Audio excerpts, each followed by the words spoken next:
جاو عندك الضيف على غفله وبغيتي ديري بريوات وما عندكش باش تعمريهم. اجي معايا نوريك، غادي نوريك عمارة اقتصاديه وكتعطي كميه كبيره.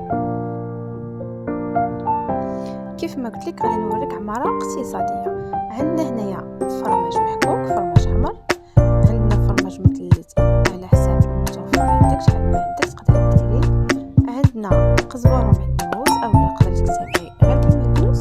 وعندنا بطاطا مسلوقه بطبيعه الحال اللي هي اساسيه. انا درت 3 ديال البطاطات كبار مسلوقين، حكيت شويه ديال الكورنيشون او زيتون خضر مقطع، مليحه بطبيعه الحال، زدت شويه اللي سبق ليا وصلت فيها البطاطا وشويه تاع البصل. هنايا بعد ما خلطت كلشي كما كتشوفوا ندمجوا العناصر كاملين، خلطتهم مزيان. كتكون عندنا حشوه زوينه وبنينه ولذيذه وكتعطي اللي اهم ومهم هو كتعطي كميه كبيره ونعمروا بها البريوات ديالنا بالصحه والراحه. دابا نشارك معكم عماره سهله مهله ديال الضبطات اولا بريوات او اللي عندك. هنا عندي خيزويه محكوكه رقيقه، بصيله مقطعه على شكل طولي رقيقه، مطيشه مقطعه صغيره، طريفه تاع كورنيشون او الزيتون كيف ما قلت لكم.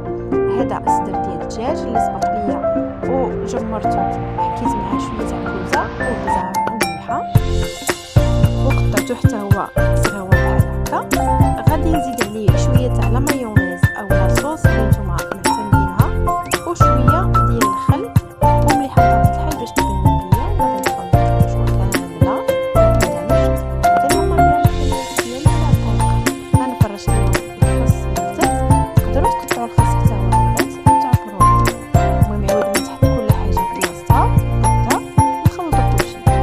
هادو هما البريوات باقي ما طيبتهمش وغادي نشارك معكم بيتزا حتى هي ساهله واقتصاديه.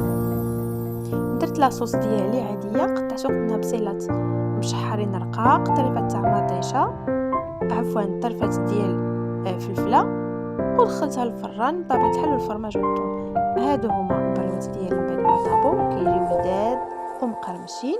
هذه هي البيتزا ديالي بطبيعه الحال، زدت عليها الفرماج من الفوق وبالصحه وبالراحه حتى الحشوه قادمه ان شاء الله، ونبارطاجي معكم هادشي خفيف سهل. السلام عليكم.